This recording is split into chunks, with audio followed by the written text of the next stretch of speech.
This presentation is prepared to introduce the draft OCP Development Permit Area DPA Design Guidelines update.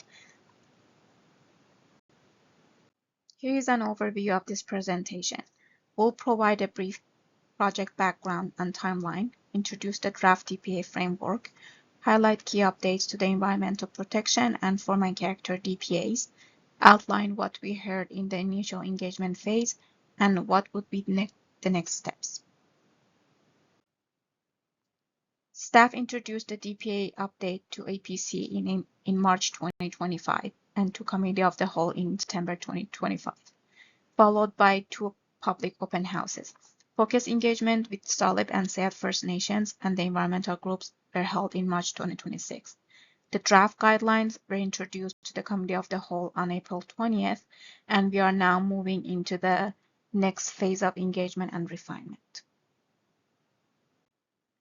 From here, I will present a snapshot of the proposed DPA structure and then walk through the key item for each DPA, starting with environmental protection, then building form and character design guidelines.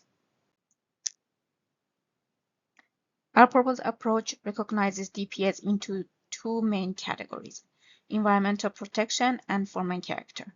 On the environmental side, the draft DPAs include marine upland and seaboard DPA, riparian and aquatic ecosystems, sensitive terrestrial ecosystems, and 2 new DPAs, hillside and wildfire interface.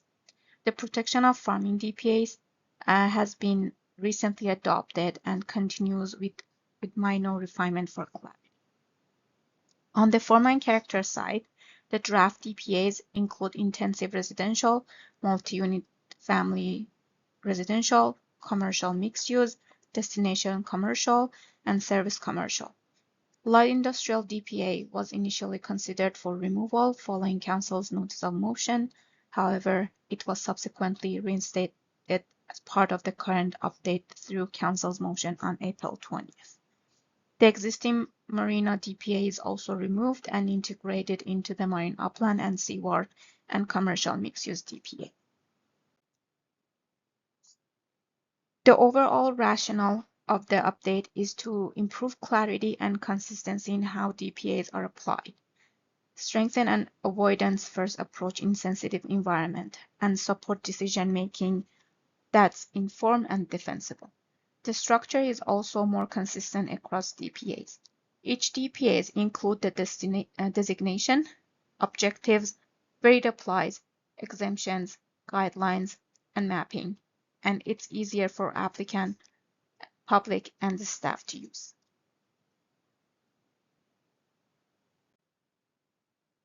Now we present the environmental protection DPAs and just touch base on the key changes for each DPA. The marine upland and seaward DPA focuses on protecting the marine environment, shoreline, and adjacent upland areas. A key change is consolidating the existing marina and marine shoreline DPAs to address the current framework data gaps and strengthen shoreline protection.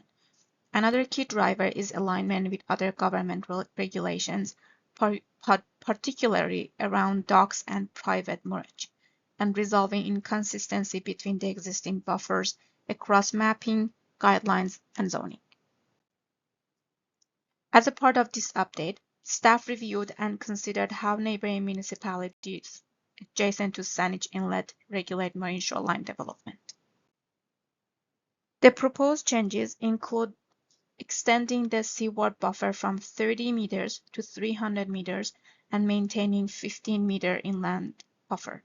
And the guideline covers docks and private moorage, marinas, public access, shoreline development, and shoreline environmental protection, along with form and character where shoreline infrastructure is involved. The riparian and aquatic ecosystem DPA is about protecting freshwater ecosystems and fish habitat, and the key update is aligning with the provincial requirement, including the riparian areas protection regulation and clarifying when professional reporting is required. Another important piece of this DPA is updating and correcting the map using the most recent available information. The sensitive terrestrial ecosystem. This DPA focuses on protecting sensitive terrestrial ecosystems by minimizing disturbance and preventing habitat loss and fragmentation. The proposed draft strengthens the guideline language and supports more consistent application. Staff are also exploring the extension of sensitive terrestrial ecosystem map polygons as informed by the district's ongoing natural assets inventory and tree canopy study, as shown on the map on slide. Hillside is a newly proposed DPA with the goal of protecting people, property, and the natural environment by preserving significant landscape features and mitigating risks associated with hazardous natural conditions. The draft includes a requirement for qualified geotechnical professional reporting for proposed development or land alteration in hillside areas. Wildfire interface is another new DPA with the intent of minimizing wildfire risk to people, property, and forests in extreme wildfire conditions, while also being careful that wildfire measures don't unintentionally undermine environmental protection. The draft includes direction for new developments only around site planning, building design, landscaping, and the use of fire-resistant materials, along with this defensible space concept of up to 10 meters and using professional assessments for developments. The Protection of Farming DPA was adopted in early 2025. The new draft carries it forward with minor refinement focused on mitigating impacts on farmland over time and aligning with Agricultural Land Commission most recent regulation. The overall intent remains protecting the agricultural land base and supporting farming. Now we'll shift to the form and character DPAs, which guide building form, site planning, and how development contributes to streetscapes and neighborhood character, while recognizing that the BC Building Code takes precedence over these guidelines. The intensive residential DPA guides smaller scale housing forms, including development up to 8 units, with an emphasis on high quality design that enhances streetscapes and respects neighborhood character. The existing infill housing design guidelines were reviewed and updated to integrate provincial Bill 44 small-scale multi-unit housing typologies to draft this DPA, and the DPA mapping has been revised accordingly. Staff have reviewed, separated, and refined the guideline from the existing residential multi-unit family and commercial mixed-use DPA. The multi-unit family residential DPA apply specifically to multi-unit residential only developments with more than 8 units. The guideline emphasizes overall site design, building form, landscaping, privacy, and livability to ensure multi-unit development integrates well with adjacent neighborhood and the public realm.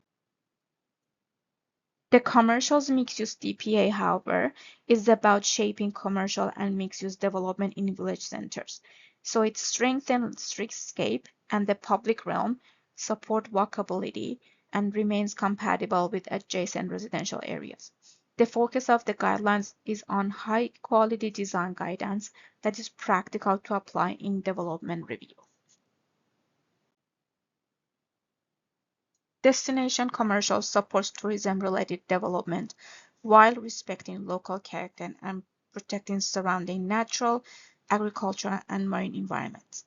The draft guidelines emphasize context-sensitive design and a welcoming visitor experience. Service commercial, currently arterial commercial, guides development in designated areas along higher traffic streets of Keating and Patricia Highway. The focus of the draft guidelines is on better site design and building orientation, improved streetscapes, and safer multi-modal access, while maintaining compatibility with surrounding land uses. The light industrial DPA focuses on mitigating impacts such as noise, dust, odor, and other emissions on adjacent agricultural land, residential properties, and public spaces, while encouraging energy efficient and environmentally sustainable site, building, and landscape design. Following Council notice of motion, the light industrial DPA design guideline were initially proposed to be removed from this update. However, Council subsequently passed a motion to reinstate this DPA as a part of the current update.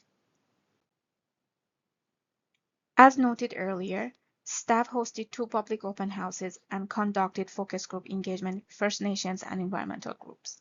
These sessions showed strong overall support for the direction of the update and identified key themes to carry forward into the next phase. The main themes heard to date include marine shoreline development and cumulative impacts, ensuring wildfire interface guidelines align with environmental protection, riparian protection on agricultural land, questions around the scope of the light industrial DPA, strengthening recognition of indigenous culture, places, and values, as well as practical considerations such as clarity and usability, education and support materials, and support addressing land alteration earlier in the development process.